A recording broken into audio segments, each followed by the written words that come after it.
नमस्कार दोस्तों, स्वागत है मेरे यूट्यूब चैनल कुमार हिंदी कहानियाँ में। दोस्तों, आज हम सुनेंगे कहानी बूढ़े पिता का बीमार बेटा। आज रमन की फिर से हॉस्पिटल के इमरजेंसी वार्ड में नाइट ड्यूटी लगी थी। उसने बहुत कोशिश की कि उसकी ड्यूटी दिन में लग जाए, लेकिन नहीं लगी। जब वह अपने ऑफिस में था तभी एक नर्स ने आकर कहा, डॉक्टर रमन, एक इमरजेंसी केस है, जल्दी चलिए। नर्स ने रूम नंबर 18 की तरफ इशारा करते हुए कहा। रमन तुरंत तेज कदमों से रूम नंबर 18 की तरफ चल पड़ा। ना जाने कौन आज अपने किसी करीबी के जीवन दान की आस लगाए खड़ा होगा। रूम में एक अधेड़ उम्र का व्यक्ति बेबस खड़ा उसकी राह देख रहा था। उसके सामने बेड पर एक दुबला पतला सा लड़का लेटा हुआ था। उसकी सांसें फूल रही थी, होंठ और नाखून नीले पड़ चुके थे। डॉक्टर साहब, देखिए मेरे बच्चे को क्या हो गया है। इतना कहते हुए उसने पेशेंट की फाइल रमन के हाथ में पकड़ा दी। रमन ने पूछा, क्या इन्हें स्मोक या ड्रिंक करने की आदत है? उसने पेशेंट की फाइल पर एक नज़र डालते हुए पूछा। नहीं डॉक्टर साहब, इसने तो आज तक ऐसी चीज़ों को हाथ भी नहीं लगाया है। लड़के के पिता ने परेशानी भरे स्वर में कहा। ओह, लेकिन यह कैसे हो सकता है? अपने 5 साल के मेडिकल करियर में पहली बार ऐसा देख रहा हूँ। कभी स्मोक या ड्रिंक नहीं किया, फिर भी इतनी गंभीर बीमारी। डॉक्टर रमन के माथे पर परेशानी की लकीरें साफ दिख रही थी। साहब, ऐसी कौन सी बीमारी है? मेरा बच्चा ठीक तो हो जाएगा ना? लड़के के पिता ने घबराते हुए पूछा। रमन ने कहा कि इनकी हालत बहुत ही नाजुक है। अगर इनकी जल्दी से सर्जरी नहीं की तो कुछ भी हो सकता है। उसने स्पष्ट शब्दों में कहा। कैसी सर्जरी साहब? ऐसी कौन सी बीमारी है? मुझे साफ साफ बताओ। अभी बताने की जरूरत नहीं है, तुरंत इलाज की जरूरत है लड़के को। पिता ने फिर पूछा, बताइए क्या हुआ है? तो डॉक्टर रमन ने बताया कि यह फेफड़ों में होने वाली ऐसी बीमारी है जिसमें रोगी की श्वास नली में अवरोध हो जाता है, जिससे सांस लेने में तकलीफ होने लगती है और शरीर में ऑक्सीजन का लेवल कम हो जाता है। पहले इलाज हो जाए तो केवल दवाइयों की मदद से रोगी ठीक हो सकता है, पर क्योंकि इनकी बीमारी लास्ट स्टेज पर पहुंच चुकी है तो हमें सर्जरी जल्दी ही करनी होगी। इनकी सर्जरी इतनी जल्दी हो जाए उतना अच्छा होगा। आप सारी औपचारिकताएं पूरी कर लीजिए, हमें इन्हें एडमिट करना होगा। ठीक है डॉक्टर साहब, आप मेरे बेटे का इलाज अच्छे से करिए, पैसों की चिंता मत करिए। जितना पैसा लगेगा मैं दूंगा, लेकिन मेरे बच्चे को बचा लो। लड़के का पिता उसके सामने दोनों हाथ जोड़े हुए कह रहा था। जी, हम पूरी कोशिश करेंगे। इतना कहकर वो वहाँ खड़ी नर्स को कुछ समझाने लगा। पिता कुछ औपचारिकताएं पूरी करने के लिए हॉस्पिटल के काउंटर के तरफ बढ़ गया। नर्स के द्वारा पेशेंट लड़के को टेस्ट के लिए लैब लेकर जाने के बाद रमन अपने विचारों में खो गया। यह कैसे हो सकता है? हम तो मेडिकल की परीक्षा में यही उत्तर लिख लिख कर पास होते हैं कि इस तरह की बीमारी स्मोकिंग और अल्कोहल लेने की वजह से होती है, और बिना इन सब आदतों के इसे यह बीमारी कैसे हो गई? आज इस केस ने रमन के मेडिकल की डिग्री पर सवालिया निशान लगा दिया था। क्या प्रकृति के इन गूढ़ रहस्यों के आगे मेडिकल साइंस फेल हो गया है? डॉक्टर रमन, पेशेंट की पल्स कम हो रही है, जल्दी चलिए। पीछे से आई इस आवाज़ से उसकी विचारों की श्रृंखला भंग हुई। उसने अपने विचारों की गाड़ी को रिवर्स लिया और नर्स के साथ चल पड़ा। सिस्टर, हमारे पास बिल्कुल टाइम नहीं है, सर्जरी जल्द से जल्द करनी पड़ेगी। पेशेंट को सर्जरी के लिए जल्दी तैयार करो और डॉक्टर ओम को सर्जरी के लिए तुरंत आने को बोलो। उसने पेशेंट की पल्स चेक करते हुए पास खड़ी सिस्टर से कहा, ठीक है डॉक्टर, और हाँ, बाहर लॉबी में पेशेंट के पिताजी बैठे हैं, उनसे ज़रूरी फॉर्म में साइन भी करा लेना। Okay doctor. थोड़ी ही देर में हाथ में एक फॉर्म लिए नर्स वेटिंग लॉबी में पहुंची और पूछी कि रूम नंबर 18 के मरीज के पिता कौन हैं। लड़के के पिता यह सुनकर तुरंत नर्स के पास आ गए और बोले, सब ठीक तो है ना? घबराते हुए पूछा, जी आपके बेटे की पल्स कम हो रही है, हम कल सुबह तक वेट नहीं कर सकते, ऑपरेशन आज ही करना होगा, आप इस फॉर्म पर साइन कर दीजिए। मैडम, क्या लिखा है इस पर? मेरा बच्चा ठीक तो हो जाएगा ना? लड़के के पिता यह कहते हुए रोने लगा। तब नर्स बोली, जी इस फॉर्म में लिखा है कि आपको पेशेंट की मेडिकल कंडीशन के बारे में अच्छे से पता है और आप यह भी जानते हैं कि ऑपरेशन रिस्की है, और आप पूरी जानकारी के साथ हॉस्पिटल अथॉरिटी को ऑपरेशन की अनुमति देते हैं।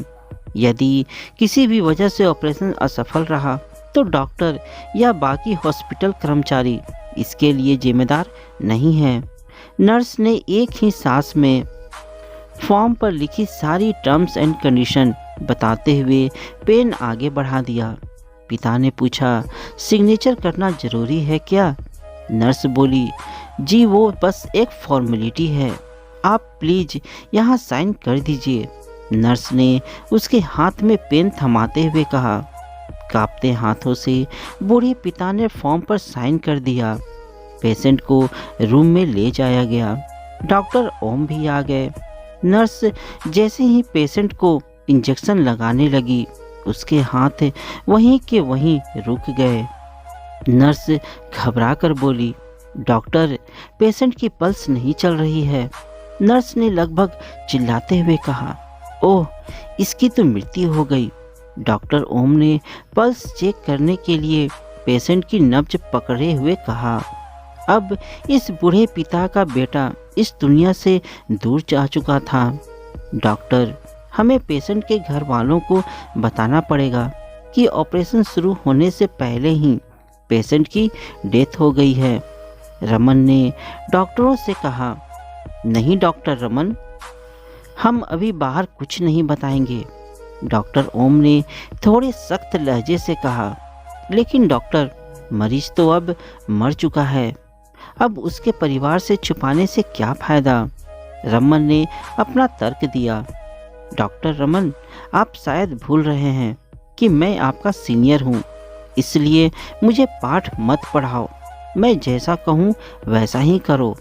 डॉक्टर ओम ने इस बार पहले से भी अधिक कठोर शब्द में कहा, पर डॉक्टर, सीनियर होकर आप ऐसा कैसे कर सकते हैं?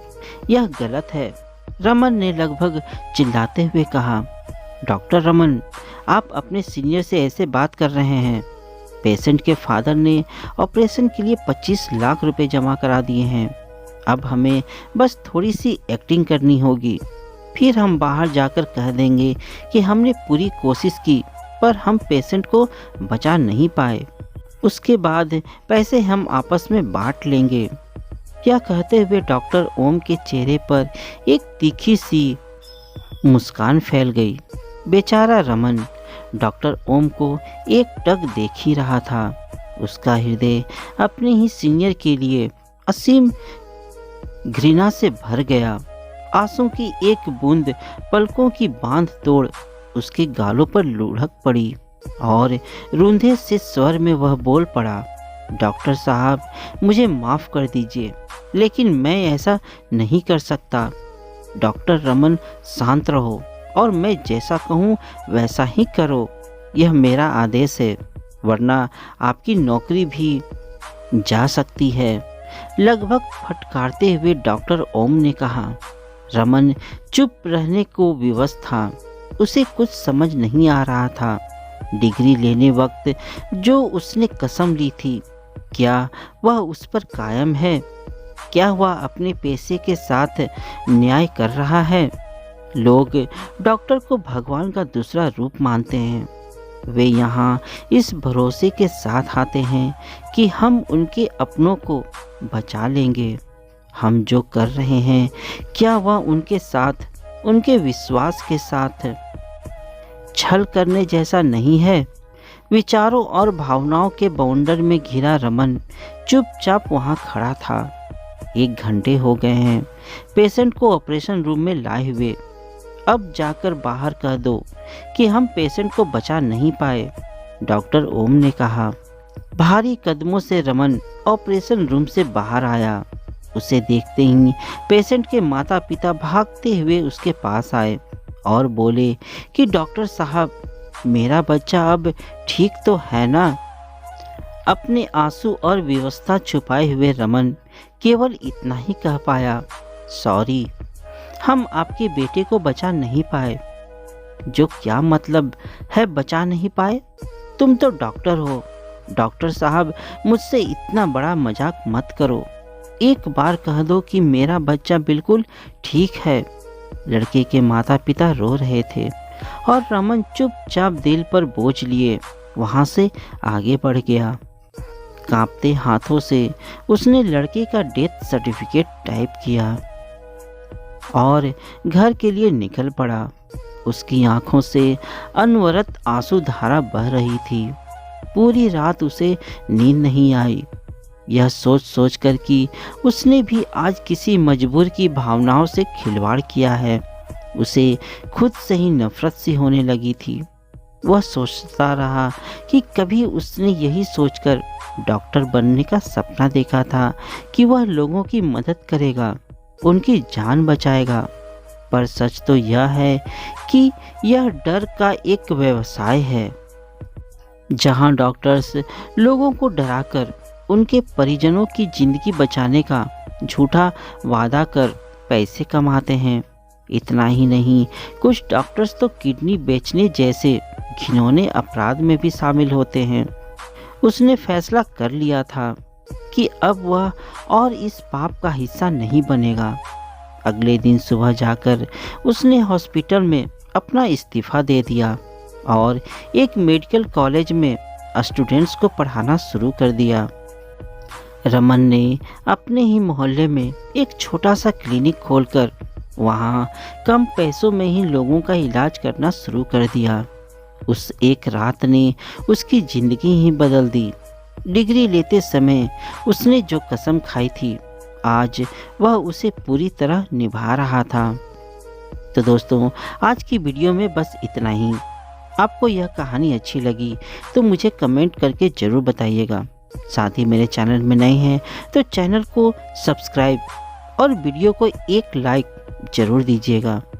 तो मिलते हैं दोस्तों अपनी अगली कहानी में। तब तक के लिए धन्यवाद।